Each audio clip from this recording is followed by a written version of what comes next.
Welcome to Shrink Chicks. We have the wonderful Terri Cole here today. Terri Cole is a licensed psychotherapist, author, speaker, and a global expert in relationships and empowerment. She has a gift for making complex psychological concepts accessible and actionable so that clients and students achieve sustainable change. She inspires millions of people weekly through her blog, social media platform, signature courses, and her popular podcast, The Terri Cole Show. We can't wait to talk to her today about her newest book, Too Much, A Guide to Breaking the Cycle of High Functioning Codependency. Welcome, Terri. We're so excited to have you. Jen and Emma, thanks for having me. This is a thrill. We are so excited to have you on. We've been fans of yours for so long, but we want to talk. We want to start with talk. I know we have a lot to talk about today, but we want to start with talking about Too Much. Tell us a little bit about writing Too Much, what led to it, where'd your idea stem from? It was really just my experience, right? As a psychotherapist, I've had a practice for 27 years. And what was happening is that in my therapy practice was women like me and women like you guys and women like your listeners who are like masters of the universe, of their universe, right? Like building empires, families, kids, running, we're just running all the things.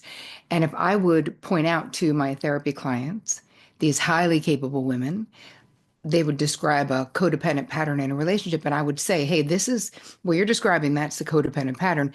Immediately, they would reject the notion of codependency. So they'd be like, dependent? What?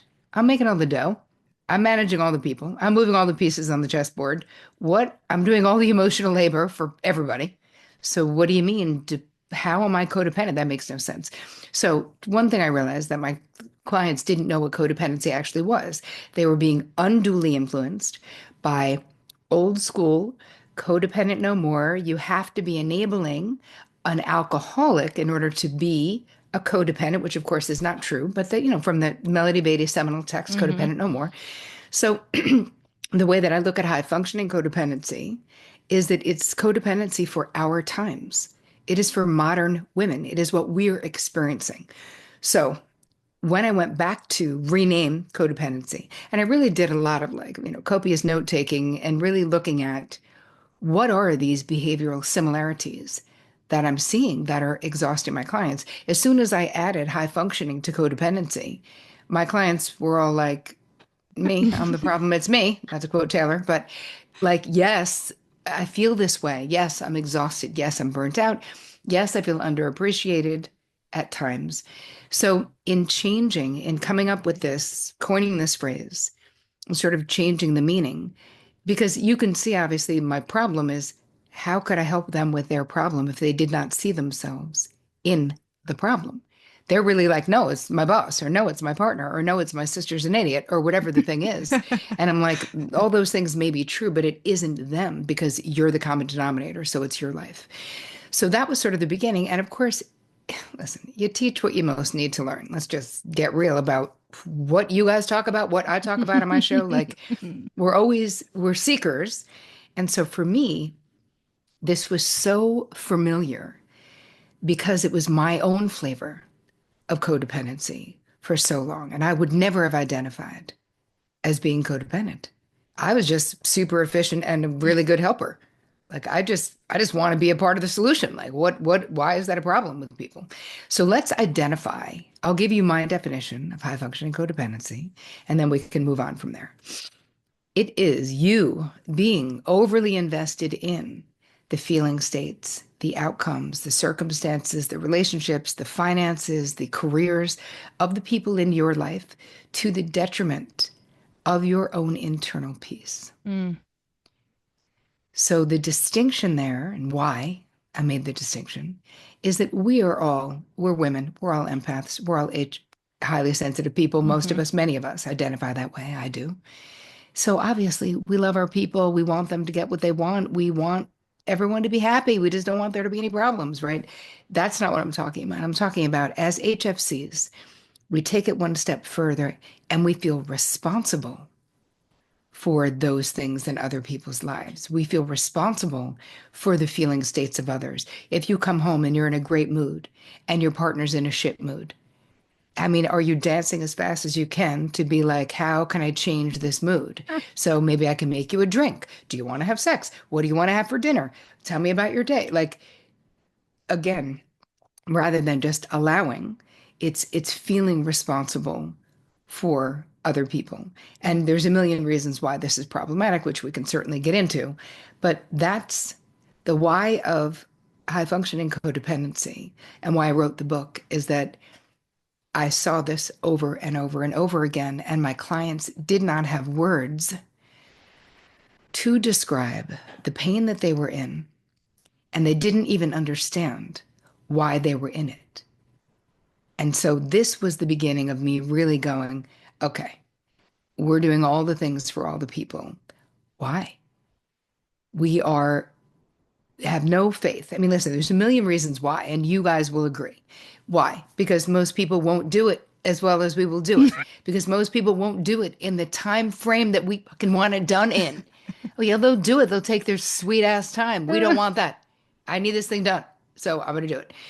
And there's so many costs to functioning this way. And I think that, you can do it for a period of time, but the truth is you cannot do it forever. So I think it would be helpful. And then I'll answer any questions you guys have or whichever way you want to go with this. But I feel like for people listening or watching, I want to list or talk a little bit about the traits Yes. in real life. What are the behaviors? Because it's one thing to theoretically get it. It's a whole other ball of wax to go, oh yeah, this is my behavior, because it's so much easier to change that. So let's start with feeling responsible for fixing other people's problems, right? And what does that look like? That can look like auto advice giving. I mean, dude, I was not discerning. It didn't even matter who you were. I could not even know you. I could be overhearing a conversation on a bus and I'd be like, I have a great oncologist at Sloan. Like, mind your own fucking business. But I could not. If there was trouble brewing, even if it wasn't anywhere near my side of the street, I would feel compelled. So, also giving until it hurts, right? Going above and beyond. A lot of times, doing shit people are not even asking you to do.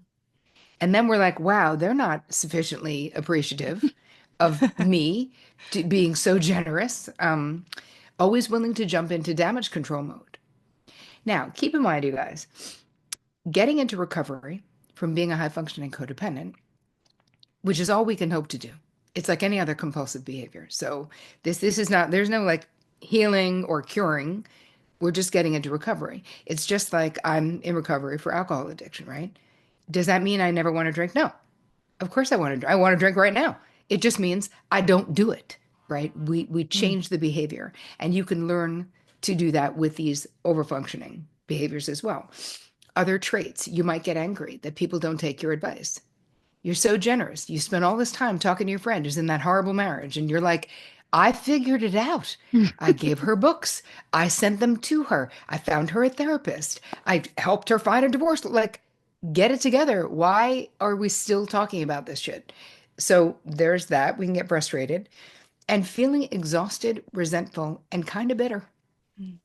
This is where we end up when we have so much bandwidth going out on other people. And when you think about it, think about your relationships. First of all, nobody's like, I wonder if Jen's okay. They're like, she's fucking fine. I wonder if Emma's okay. Should we check on her to see if she's okay? No. Nobody doing that. Nobody's checking on me. Nobody's like, hope Terry's okay. They're like, she's running the world. She's fine.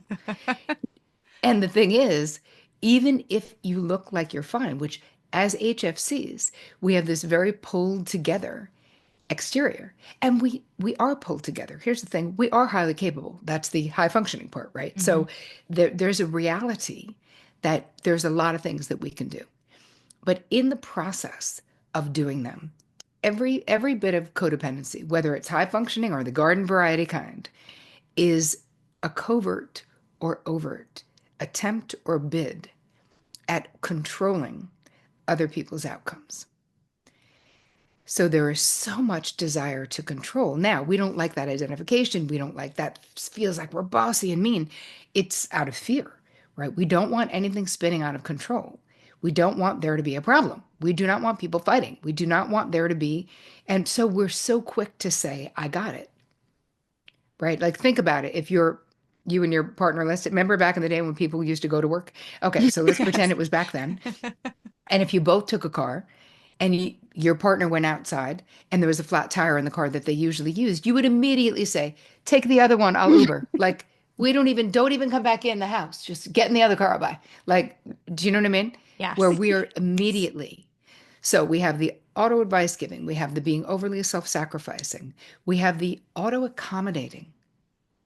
Mm. Now, auto accommodating, and I came up with this, you just make up terms because it's not like, oh, willy-nilly. It's like over and over again, but there's no language for it.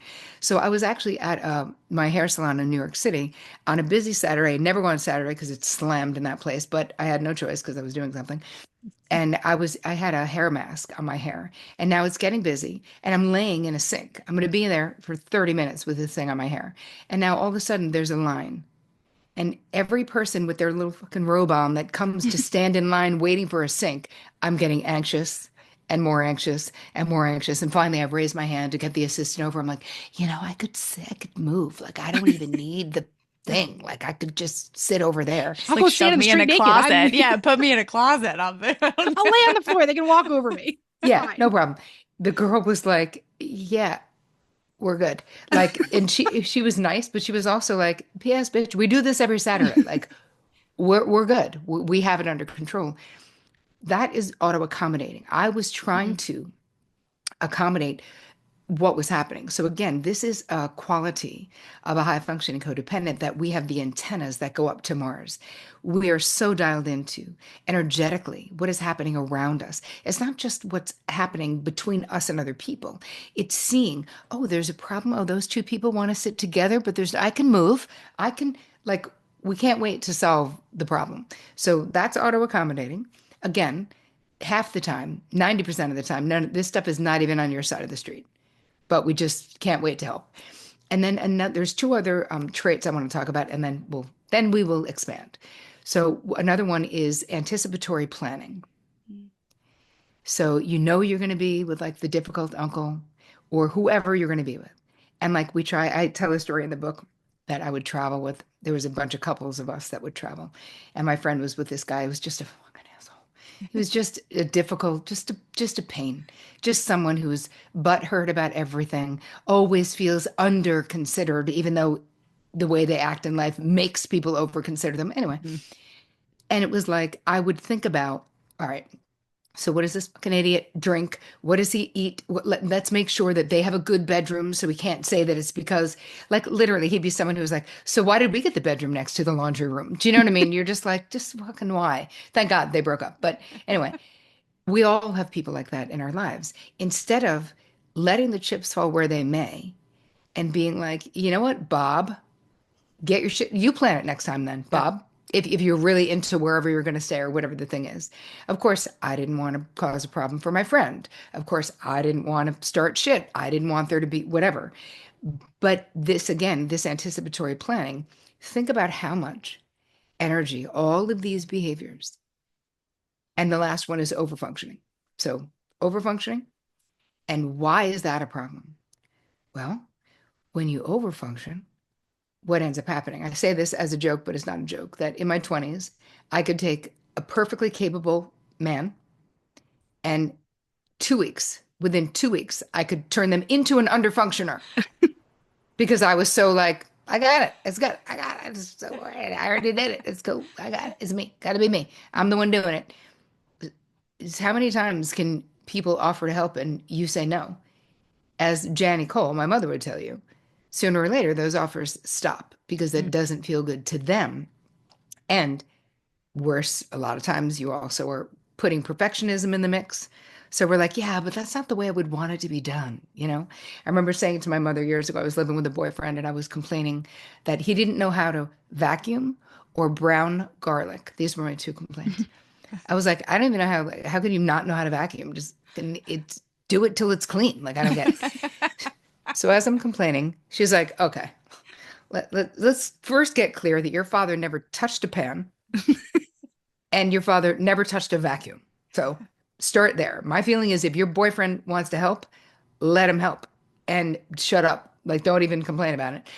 And then she said, Tara, let me just tell you something. If you need everything done your way, you'll end up like me, doing it all and doing it all alone.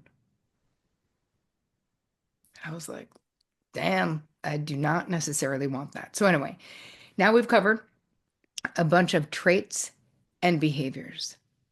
We can get into costs. We can get into what you can do instead. Where do you want to go? So my first thought, and you mentioned a really good segue with what your mom said to you, is the cost of that, the long-term cost Yep. of that behavior. Because I can imagine anyone listening, right? Like it would be a difficult thing to let go of because just as you said, right, it's a means of kind of maintaining some sort of control in the relationships that you have, right? And feels comfortable for a lot of Hmm. people. So, and that people don't tend to change anything unless they really understand what the cost is in Yes. their lives. So, I think let's speak to the costs of Yep. it to get some buy-in, right? For those overfunctioners, Yeah. what are the costs? What are the long-term costs? How does that play out for you and in your relationships? Well, the first thing, which I think is maybe one of the biggest costs, is living what I've deemed life light, like LITE. Because what happens is we are so here in our heads and we are so focused outwardly so much of the time, we're really not present. So life is about 50% as juicy as it should be. It's about 50% as impactful as it should be because you can't be present with your partner, with your kids, with your girlfriend, and be thinking about anticipatory planning, right? And be thinking about how to avoid a conflict in an hour from now. It just takes you out of this present moment. And that's a huge cost because everything is just more muted and less vibrant than it should be. Burnout is a cost because as much as we are so capable, and I did it for a long time, like you could do it for a long time, right? It's possible to do it for a long time, but eventually something gives. So what I see in my therapy practice is either there's so much of the time it's a physical reason someone is coming into my office. They have insomnia. They finally hit perimenopause or menopause, and now they really have no F's to give. Like they're so burnt. And really the cycle of HFC that I see is too many F's for too many people for too long. And then the pendulum swings and bashes into a stone wall. And it's like no F's, like none. And there's a better way to do it, which is what I walk you through in the book, right? And listen, sometimes we have to hit a wall, and that's okay because we're very determined people. And we, as HFCs, really kind of think we know better than most people. And a lot of times we do.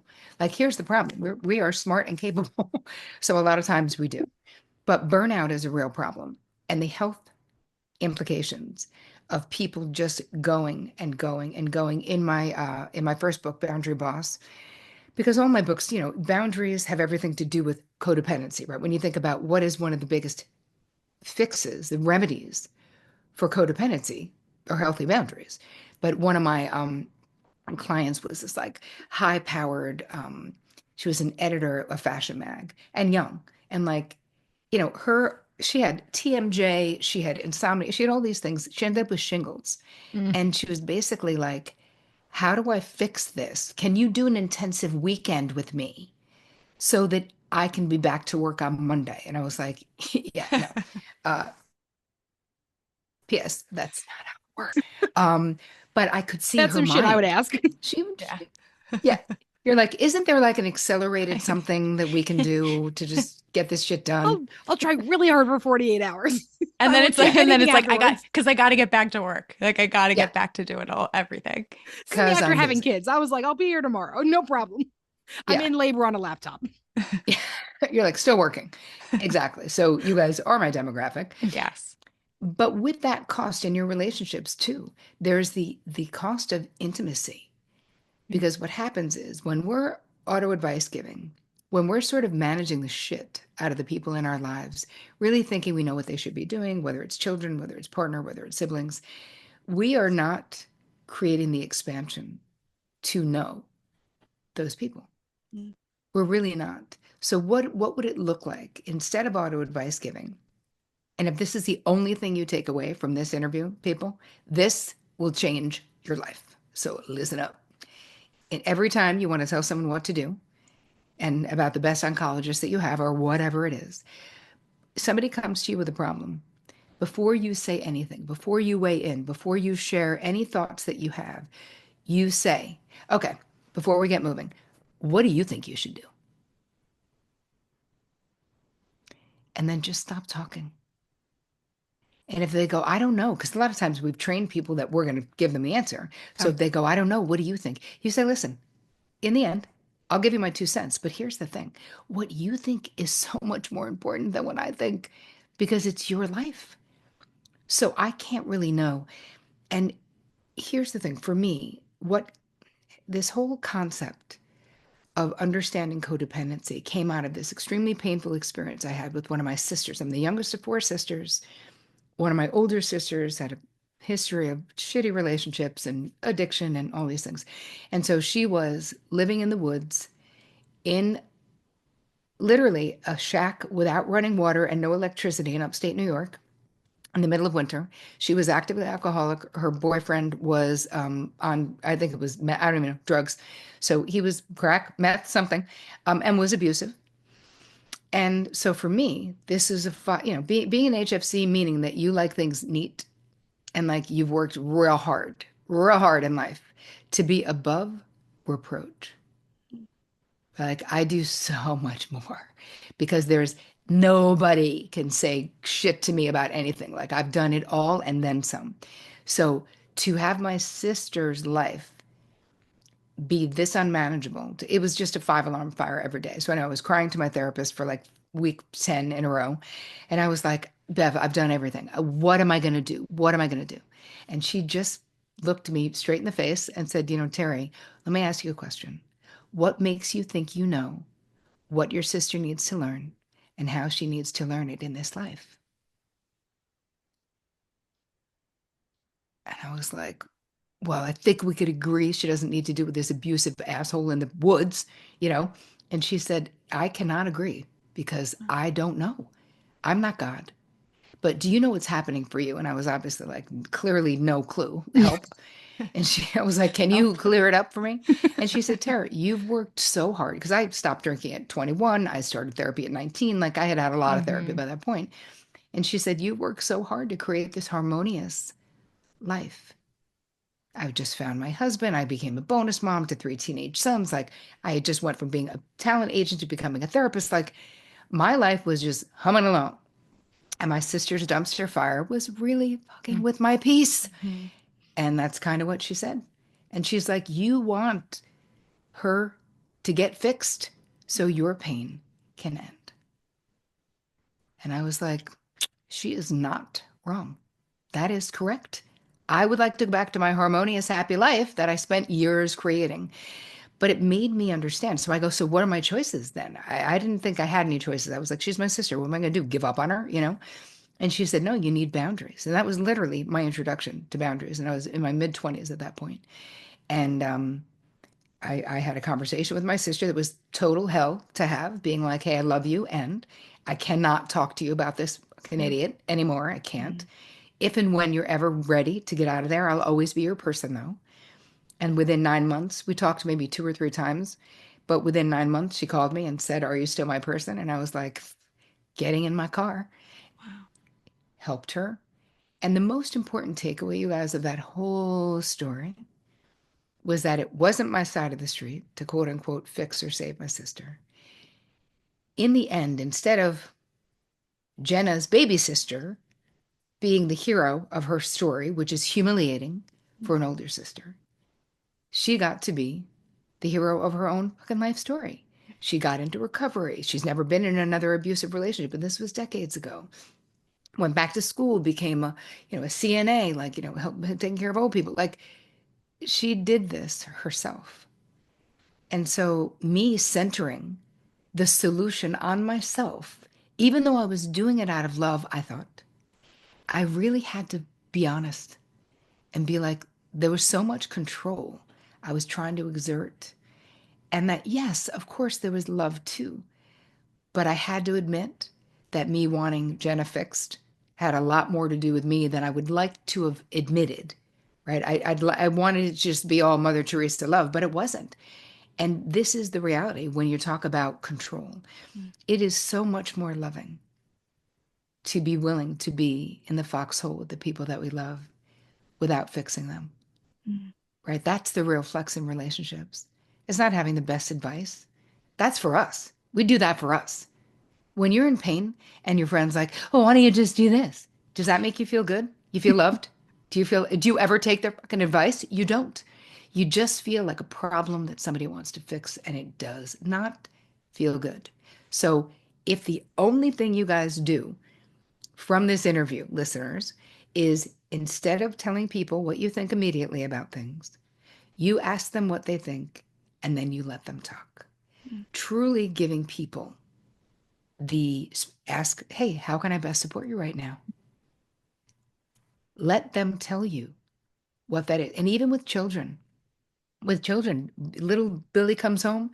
I had a fight with Frank today at school. Do you like these old school names? Frank. Nobody calls their kid Frank. Anyway, as a parent, you might want to be like, we don't fight in this family or whatever. Mhm. No, we don't do that. We go, okay, tell me what happened. He tells you what happened, why Frank's an idiot, why it was all Frank's fault. And then you go, okay, tell me what you think you should do. Because this is parenting. This is our job, is to create the ability, critical thinking, right? Deductive reasoning, consequences for actions. That doesn't happen when you're like, meh, meh, meh, to anybody. yeah. So anyway, I have lots of ideas, ways that we can change this.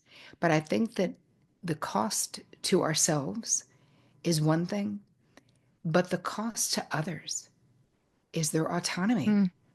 not being accepted where they are. And it's so painful. For me, all of these realizations were brutal because it wasn't just about my sister. I realized in that moment in my life, in my 20s, how I interacted with everybody this way. You didn't even have to be important to me. I mean, I opened the book with the story of a kid on a train platform at 10:30 at night in Long Island, like, and being like, where are you going? Who are you, lady? He was like, oh, my job got canceled. I'm going to Penn Station. I'm like, wait a minute. You live in Indiana. You're going to Penn Station to do what? I'm going to sleep in the station. No, you're not. You're going to die. I was like, you will get mugged. And this was the late 80s, you guys. So this New York was Yeah, rough. yeah. Right, right. You were And getting he's like, mugged. well, I don't know anybody in New York. I'm like, yeah, you do. Me, You know me. I'll take you home. I just took that. I did. I literally took this perfect stranger home because I couldn't even stand to think about him. Hmm. What if something happens to him? Why was I so overly responsible? And this is one of the telltale experiences of being an HFC, is that we just have this amplified sense of responsibility. But this is what we have to learn, that people are not projects, right? And nobody likes to feel like they are. It is so dehumanizing. And we know because HFCs travel in packs. So you definitely have friends who treat you like a project when you have a problem and it doesn't feel good. So why should we care? Like, what are the benefits of recovering? And what other questions you guys have? Well, I'd I like, what was to say something that I thought a lot about is I grew up going to Al-Anon. So I grew up Mm, on the old school Melly Beatty, go to bed and no more, right? yeah. Like, and so in my head, I was like, oh, I'm so recovered from this because I'm not involved in their lives. I just overly concentrate on my own. Yep. I make my life fucking perfect. Uh-huh. And so I think for so many of us, we think like, no, no, I do that. I control what I can control, and I release the things that I can't. And in a lot of ways, we fooled ourselves Uh-huh. thinking like I don't have this. And I think, yeah, as soon as you say to high functioning women the word dependent at all, we're like, no, no, Mm-mm. not me. You're like, all those mofos are dependent on me. Yes, yes. I am the center I'm of all the dependent on things. no one. Uh-huh. And actually, you bring up a great point, Emma, because another one of the telltale signs is hyper independence, where how good are you guys at asking people for help? Are you great at asking for help? You Horrible. guys can't see listening. They're not, Horrendous. they're shaking their heads no. Horrendous. We're the worst. Horrendous. And so what is the cost of that? Mhm. Well, we get bitter because we feel like nobody helps us, even though we don't let them. Yeah. Our boundaries are too porous with some people. They're too rigid with other people, right? Because this whole hyper independence thing, that's rigid boundaries as opposed to boundaries that are too loose. These are too strong. Mhm. And think about the why. We all have a different personal why, but it kind of falls under the same umbrella. I don't want to be a burden. I don't want to owe anybody shit. I don't. I do not want to feel like I owe you squat. I don't. Why is that? What are we, bean counters? I don't even know why this Bean is. counters. You know what I mean, though? Like, why? Yes. But this is Why? one of the biggest things I've had to learn in couples therapy for myself Mm. of not keeping fucking right keeping Score. score. Yeah. Yes. That is the number. It's such an issue. And I can sit Mhm. there. I mean, I was after I had my first daughter, my husband is in this shit job. They're treating him like shit. And I'm like, they're assholes to you. They don't treat you well. I'm like, you should quit. You should quit. I'm like cheerleading. Yeah, come on, do this. And the worst part was it worked out fabulously because then he was a stay-at-home dad for a year and then he took his next job and he made double the money. And on. I'm sitting there like, look at me.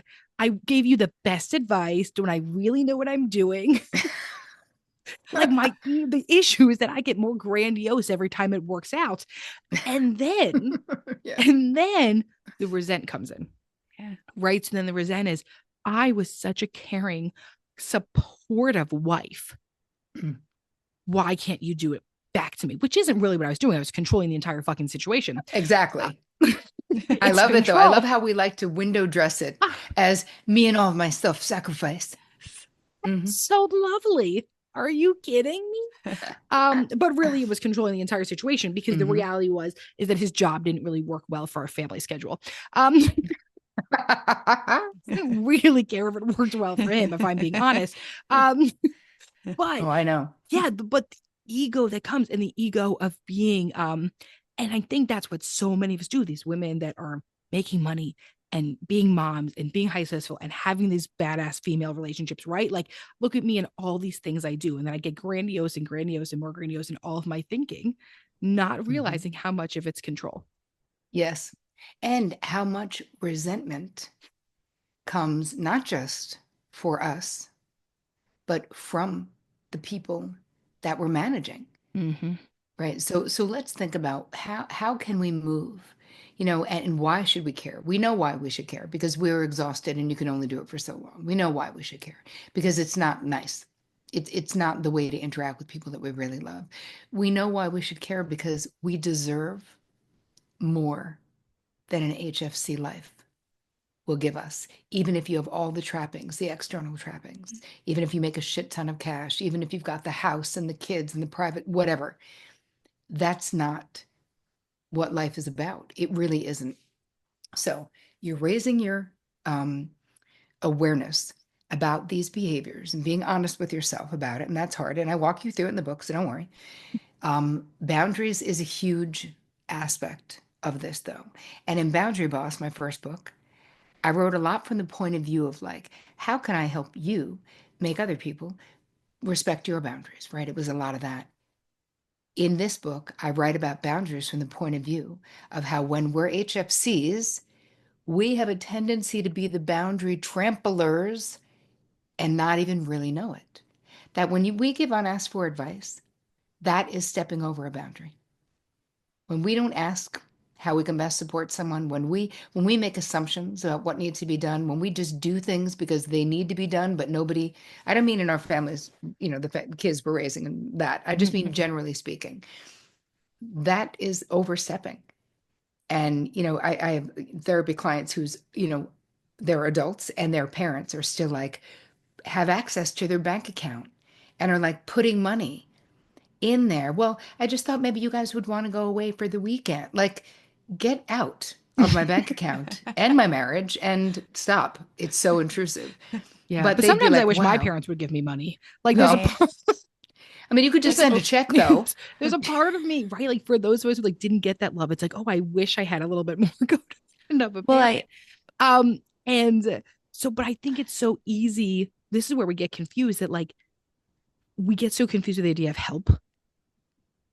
They're just helping. Oh, look how helpful my parents are. Look how much they love us. They want us to go away for the weekend. But also, if I was the partner of that person, I'd be like, what? Yeah. Get out of Well, there's a here. lot of covert control Yes. connected to Yeah. money giving with families. Oh, But yeah. what were you going to say, Jen? I was going to say, I wonder, I'm just thinking about how HFCs are created, Mm, that where it starts. And I can imagine, right, if you grow up in a family where that's kind of part of the dynamic, that hmm you then take that on. And there's kind of this like intergenerational thing that just like keeps getting passed on. So I'm just thinking about like a parent who does that Yep. and how that plays out in your relationship with them and then how that plays in their relationship with other people. hmm Um, so yeah, But that's my think first about thought. that, like going back to the scene of the crime, which is what you're talking about, which is family of origin, Mhm. right? Where it's not just family of origin. We live in a patriarchal society. There is an expectation. Hey, if you don't have anything nice to say, little girl, don't say anything at all. Nobody was encouraging you to be like, tell me what you really think. No, shut up, be compliant. Just do it. Just children should be seen and not heard. Be a good Mm. girl, right? And so I feel like it's interesting. I was on Danny Morel's show. I actually went to Austin to do it. This is like, I don't know, a month or two ago. And he was like, he had his own theory. He's like, so all HFCs have father wounds, is what I'm like, no, man, no. I love you. And incorrect, because he's like, so there has to be trauma. I'm like, again, No. wrong. No. I've been in the trenches for almost 3 decades. Being a woman in the United States of America is enough. Mm. You literally don't have to have any trauma background in order to fall into this behavior, because it's protective behavior, right?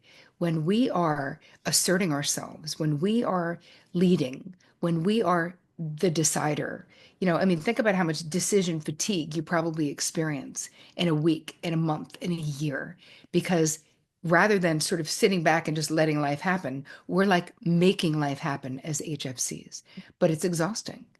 So I think that the boundaries is a really important one. Surrendering to what is. Like, I needed to surrender to the fact that my sister's situation was her situation. I did what I could. And then when she wanted help, my husband and I helped her appropriately, not taking it over, not making decisions for her, appropriately. I had a little lake house on a teeny lake in upstate New York that we winterized and just let her live there for free for 2 years and just paid all the bills so that she could get on her feet, go back to school. It wasn't a ton of money and we could afford to do it. Mm-hmm. So I was happy to, and she loved living on the lake. So it was like win-win. So it's not to say, because on the internet, trying to teach people on the internet, God, where they just want to be like, oh, so I should never, ever, ever, ever, ever again Like tell swing someone what I so think. Yeah. far the other way. You're Total like, got dichotomous thinking. It's like, if you don't say it with exact black or white, like you. it's so true. Where you're like, that's not what I'm saying. And it's not to say, of course, you're going to tell your best friend what you think at some point. What I'm saying is that with the auto advice giving, when it's the first stop on the bus, you are shutting down communication. You are Mm. stopping connection rather than creating connection, because now you're treating them like a problem to be fixed. I think, Mel Robbins has this, she has a book out now called Let Them, on the Let Them theory, which it's funny. I put this in my book that I wrote, a year and a half ago from her. I didn't know her whole book was going to be about it. I just knew she had talked about it. But anyway, I think there's something really valuable as Mhm. HFCs to really have it in your mind that when someone is doing whatever it is that they're doing, to just let them Mm. Yeah. realize it's not your side of the street, even though that can be very difficult.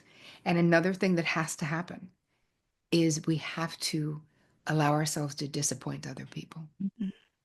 And Thank that's you for hard. bringing this up. Right. So I'm thinking about, when you really talk about just like being a woman is like, that there we go. We're coming off of the holidays, always a very stressful time. We had this difficult thing happen in my house. My brother has 3 boys. And he kept calling my daughter bossy over Christmas. And I'm having Mm. this really big reaction, right? Because my reaction is people pleasing. So my reaction is to have a complete fucking breakdown afterwards about how I'm a horrible mom and I am fucking everything up. And I go into my therapist who's so fucking fierce. And I'm like, look, like I fucked up parenting. I had this bossy daughter and everyone thinks she's so difficult. And my therapist is like, who the gives a fuck? Um, but like my complete accommodation Yeah. was instead of standing up for my daughter, Yeah. right? I go into how do I have PR for this? Mm. Yeah. And also, how is it my fault? Which is very much the child within's Yes. reaction, right? When you think about a child who has a bad parent, a neglectful parent, an abusive parent, immediately we're like, but if I were smarter or prettier or got better grades, then maybe daddy wouldn't hit mommy Mm-hmm. or whatever, right? This is the illusion that, again, it's back to self, right? As opposed to your brother could say what he said, and you could say, I guess, bossy, assertive, we can agree to disagree. In this world of patriarchy, what is going to happen to a girl who is not assertive, Brother Bob? What is going to happen to her? Well, I won't find out because I am raising an assertive daughter. Yeah. Mm. Like, it's almost like learning to sort of roll with it and just go, no, you are Mm-hmm. reacting because you want her to shut up or you want her Yeah. to be compliant. Smile, smile, don't even. But you know what I'm saying? I think that there's something about not passing this down because, Mm-hmm. listen, part of this process of being healthier, having the expansion that comes from getting into recovery. So let me give you guys a tool. Two things. One, if people want to know their boundary archetype, this will be helpful for you. Go just take it's boundaryquiz.com. It's free. It's 13 questions and there's 7 archetypes and it really can help. It's a good place to start when you talk about boundaries. The other thing, and I want you to take these questions and just put them in your back pocket before you agree to do anything in 2025 for anybody. I mean, besides the shit we have to do with kids and stuff, but I mean, in general, right? Other things. You ask yourself these 2 questions. One, do I have the bandwidth to do this without becoming resentful? 2, do I even effing want to do it? Because as HFCs, we very rarely, if someone else wants us to, a lot of the times we just put shit on our plate just because we're like, but Betty really, she really wants me to do the thing, whatever the thing is. So before we agree to do that for Betty, you really have to look and be honest with yourself. How much of my life is being run by this executive people pleasing need? Because HFC is like we have it all together in a way, but really we're just super high functioning people pleasers. I mean that's kind of what it is. Even if we think it's not, but think about it, it is. We don't want anyone to be mad. We don't want people to be disappointed. So Cheryl Richardson has a book called Let Me Disappoint You. So I feel like we really need to just have a different relationship to disappointing others because if we never disappoint others, it means our relationships are built on our self-abandonment, right? Because what are the choices, right? If I don't disappoint you for something, I'm disappointing me instead. And as HFCs, we've been trained to take one for the team. Like we're just willing. This is just the way that we're wired to just be like, it's fine. It's not a big deal. Someone else needs something more. It's fine. It's fine. But we want more than fine. And so part of it is understanding what is the cost to you? What do you have the capacity to do and still do it with equanimity and love, Mm. right? Still do it in a way that feels good to you, not bad. Because the resentment piece that you talked about before, Emma, this stuff is cumulative. And so you guys are still young women. And it's like, your 30s. Are you guys 30s? Yeah. Yeah. So it's like, you've been accumulating resentment for probably a decade. But I see women, in my therapy practice, of course, 30s, but also 40s, 50s, 60s, 70s. And here's the thing. The most heartbreaking thing is to have women in their 6th or 7th decade of life coming into my office and being like, okay, I've done it all. I checked all the boxes. All kids went to Ivy League schools. I'm on the board of these things. I'm doing this thing. I go to Soul Cycle 3 times a week. My husband and I travel. I do these charities. And literally, these women are like, hello? Is this all there is? Like, are you telling me that is this how I'm supposed to feel? And I'm like, no, you feel this way because you built your entire life on checking boxes that somebody else constructed Mm. and nobody fucking knows you because you've taken one for the team so much to the point that you don't even know you, right? And we don't want anyone listening to this pod. That does not have to be you Mm. because who you are, what you want, and what you think matters, but it has to matter to you more than what anyone else wants, thinks, or feels. Mm. That's awesome. We could talk to you literally all day. Forever. I am We're enthralled. obsessed with you.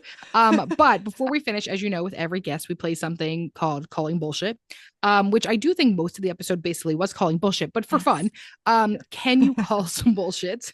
Your favorite bullshit. Your favorite bullshit. Meaning things that I think are bullshit. Yeah. Yes. People just saying it's fine. That is bullshit because so much of the time, take a look at someone's face who's like, it's fine. I said, it's fine. I'm fine. Does that person ever sound fine? Never. They don't. So what I'm calling bullshit on is denying your true feelings and saying you're fine with the aggression of a rhino.